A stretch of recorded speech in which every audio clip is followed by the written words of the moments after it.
Devlet olarak biz Orta Doğu'da neredeyse her grupla ve her ülkeyle konuşabiliyoruz. Geçmişi son derece sorunlu olan aktörlerle bile temas kurabiliyoruz. Yeri geldiğinde Siyonizmin ana ülkesi olan İsrail'le bile temas kurmayı bu devlet aklı diye normalleştirebiliyoruz.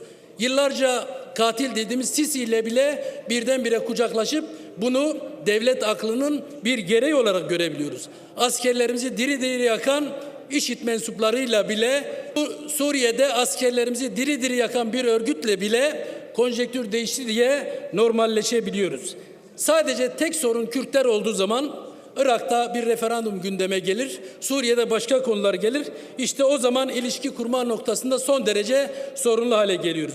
Ve o sorunun ortaya çıkmasıyla da Kürtlerle kurduğumuz her ilişkiyi varoluşsal bir sorun olarak görüyoruz ve acaba buradan bize ne tehlike gelir gibi korku ve kaygıyla yaklaşmaya başlıyoruz. Bu doğru bir ruh hali değil.